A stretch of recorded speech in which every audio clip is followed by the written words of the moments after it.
नमस्कार दोस्तों, आप सभी भारतीयों को मेरा सादर प्रणाम। दोस्तों, आज मेरा विषय है हमारे गांव समाज की जो समस्याएं हैं, उन समस्याओं पर हम थोड़ा विस्तृत चर्चा करेंगे और आप सभी लोग हमारे इस वक्तव्य पर अपने विचार रखें। दोस्तों, आज हमारे देश में किसान को लेकर के जो आज आंदोलन हो रहा है और किसान भाई हमारे जो पूरे देश में आंदोलन कर रहे हैं और दिल्ली में भूखे प्यासे अपने हक के लिए लड़ रहे हैं, पिट रहे हैं इतनी सर्दी में। आखिर ऐसा क्यों हो रहा है कि हमें आंदोलन करना पड़ रहा है? इसी पर हम दोस्तों चर्चा करेंगे। जैसा कि आप लोग जानते हैं कि आज हमारे देश में जो गांव हैं, वो गांव आज हमारे देश में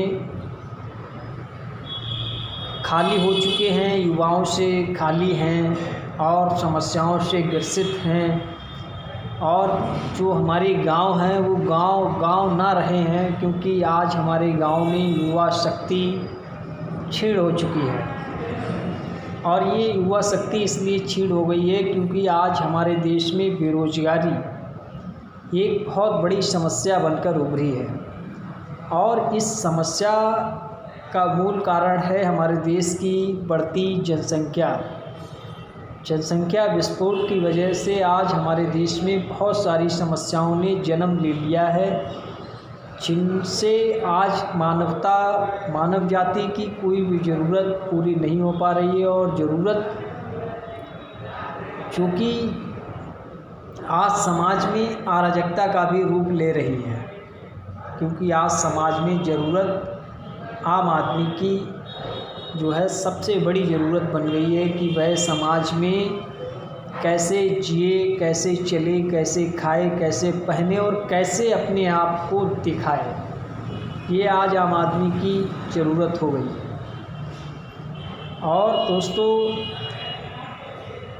जो हमारे गांव हैं, उन गांव में क्या रह गया है और क्या था, इस पर आज हम विशेष चर्चा करने जा रहे हैं। दोस्तों, ज़्यादा गांव तो नहीं घूमा हूँ, लेकिन मैंने अपनी कटरा विधानसभा 131 में लगभग 1000 गांव मजरे आते हैं, जिनका हमने अध्ययन किया है, वहाँ का भ्रमण किया है, वहाँ के लोगों से मिला हूँ और गांव की स्थिति को देखा है। गांव की स्थिति कैसी है, उसी पर आज हम अपने विचार रखेंगे। दोस्तों, जैसा कि आपने देखा है कि आज हमारे गांव में जातिवाद को लेकर के जो पार्टी और बंदियां जो बनी हैं, जिनसे समाज में अराजकता बढ़ी है। सबसे बड़ी समस्या तो ये बनकर आई है हमारे गांव में, हमारे देश के गांव समाज में, कि आज वहाँ पर जातीय जो है पार्टी बंदी सबसे बड़ी समस्या बन गई है, जहाँ पर अक्सर अराजकता का माहौल बना रहता है। और ये अराजकता का माहौल बनाने वाले भी हमारे वही लोग हैं जो जाति और धर्म के संगठन बना करके हम लोगों को गुमराह करते हैं। ऐसे लोगों से हमें बचना होगा, क्योंकि ऐसे लोग हमारे गांव के जो भोले भाले लोग हैं, जो गांव की भोली भाली जनता है, उसको ये लोग थोड़ा बहुत लालच दे करके और थोड़ा बहुत जाति और धर्म में गुमराह करके ये पूरे देश समाज की बाट लगा रहे हैं। चाहे वो राजनीतिक दल हो, चाहे वो सामाजिक दल हो, जो लोग राजनीति जाति और धर्म के आधार पर आज कर रहे हैं, ये लोग सच्चे समाज सुधारक नहीं हैं। ये सिर्फ जाति और धर्म के प्यादे हैं, जो जाति और धर्म को गुमराह कर रहे हैं, जाति और धर्म को इकट्ठा करके उसका व्यापार कर रहे हैं। ये लोग आपको समाज में किसी भी प्रकार का विकास देने में सक्षम नहीं है सिवाय अराजकता देने के। और ये अराजकता आप देखते हैं कि आप जब भी विकास की बात करते हैं तो हर सामने दूसरा तीसरा जो पार्टी बंदी से जुड़ा हुआ व्यक्ति है वो विकास की बात को काट करके जाति और धर्म की बात बीच में रख देता है। यही हमारे समाज की सबसे बड़ी विडंबना है और देश का सबसे बड़ा दुर्भाग्य है कि आज हम समाज में किसी भी प्रकार से विकास की बात नहीं कर पा रहे हैं, और करते हैं तो ऐसे लोग हमारे आस-पास खड़े कर दिए जाते हैं जो हमारी बात को काटने के लिए देशद्रोह से जोड़ देते हैं, धर्म से जोड़ देते हैं और जाति से जोड़ देते हैं। ऐसे लोग आज हमारे समाज में चलायमान हैं और जिनकी संख्या बहुतायत मात्रा में हमारे बीच में पनप चुकी है। इससे हम लोगों को बचना होगा और हर गांव समाज की समस्या को उठाना होगा और हर गांव को हमें सर्वप्रथम स्मार्ट गांव बनाना होगा। और स्मार्ट गांव में सिर्फ गांव की बड़ी बड़ी बिल्डिंगें स्मार्ट गांव नहीं कहलाएंगी। हमारा स्मार्ट गांव जब कहलाएगा जब हमारे गांव के युवा मिलकर के खेती करेंगे और हमारे गांव की जो समस्याएं हैं उनको हमारे जनप्रतिनिधि समस्याओं का निराकरण करेंगे। उसके बाद हमारे जो जनप्रतिनिधि हैं वो गांव-गांव को जब लघु उद्योग केंद्र देंगे तब ही ये हमारे गांव स्मार्ट गांव बन पाएंगे। और हमारे गांव के लोग जो आज घर में दरवाज़ा नहीं है, बीवी और बच्चों को छोड़कर मजबूर है परदेश में जाने के लिए, जैसे ही वो परदेश निकलता है उसके परिवार की असुरक्षा शुरू हो जाती है। क्योंकि जिस घर में दरवाज़ा नहीं होता है और माँ बहन बेटियाँ उस घर में होती हैं तो आप देखते हैं अक्सर बाहर के 4 लोग या जानने वाले लोग आने लगते हैं और वह तरह तरह की बातें करके उनको असुरक्षित करने लगते हैं। यहीं पर जब लघु उद्योग केंद्र हमारे गांव में होगा तो हमारे किसान भाई को थोड़ा आर्थिक सहयोग भी मिलेगा, क्योंकि खेती में 24 घंटे काम नहीं होता है।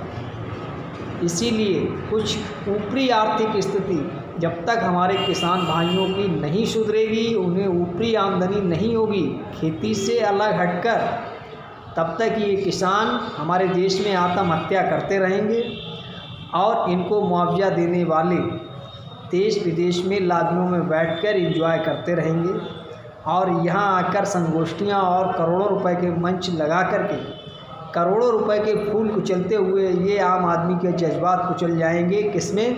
जाति और धर्म का ठप्पा लगा के। इसलिए दोस्तों, जब तक हमारे गांव में लघु उद्योग केंद्रों की स्थापना नहीं होगी तब तक हमारे देश में ना तो बेरोजगारी खत्म होगी, ना ही हमारे देश में अराजकता खत्म होगी और ना ही हमारे देश को जो है विश्व पटल पे आर्थिक मजबूत बनाकर पेश किया जा सकता है।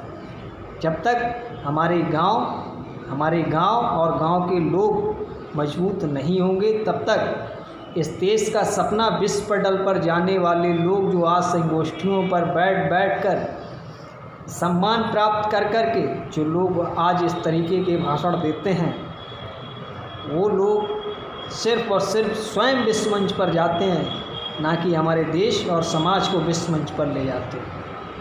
इसीलिए दोस्तों, आपसे मैं फिर कह रहा हूँ कि आप सब लोग जागरूक हो जाइए। जागरूक होना बहुत ज़रूरी है और जागरूकता समाज में ही सबसे बड़ी हथियार है जो भ्रष्टाचार को ख़त्म कर सकती है, जो आम आदमी को विकास दिला सकती है। जागरूकता ही आम आदमी को सुरक्षित कर सकती है, जागरूकता ही आम आदमी के लिए शिक्षित कर सकती है और जागरूकता ही आम आदमी को मजबूत बना सकती है। इसलिए गांव-गांव में जागरूकता फैलाओ और जाति और धर्म के नाम पर जो पार्टी और दल आपसे संपर्क करते हैं, ऐसे लोगों से आप दूरियां बनाओ।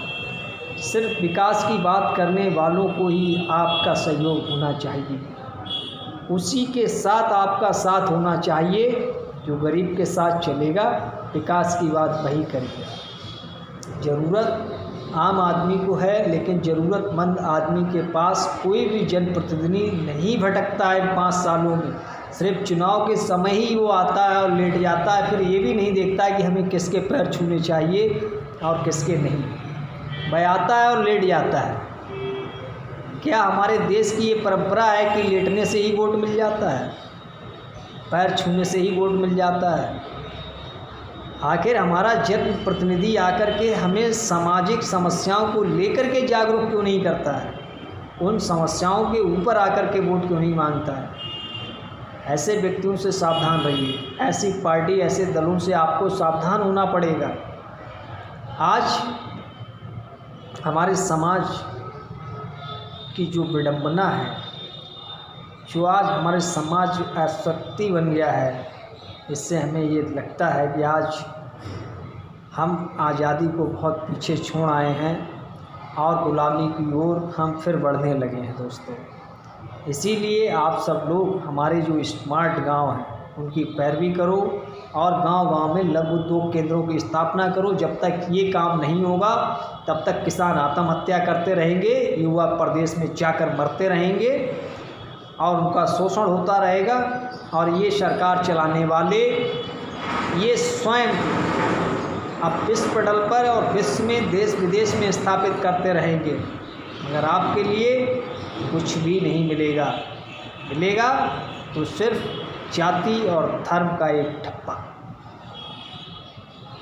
अगर आपको ये ठप्पा ही चाहिए तो किसी भी धर्म और जाति के नेता के पीछे चिपक जाइए। और अगर आपको समाज में, देश में विकास चाहिए तो ये ठप्पा उस पर लगाना चाहिए जो व्यक्ति समाज के काबिल है, समाज के लिए देख रहा है, समाज के लिए कर रहा है और समाज की आवाज़ बन रहा है। ऐसे व्यक्ति को सहारा दीजिए, अपना ठप्पा उसकी पीठ पर लगाकर उसको शाबाशी दीजिए, क्योंकि वह व्यक्ति आपके लिए समाज में लड़ रहा है। उसे आपकी ज़रूरत है और आपको उसकी ज़रूरत है और आप दोनों की इस देश को ज़रूरत है।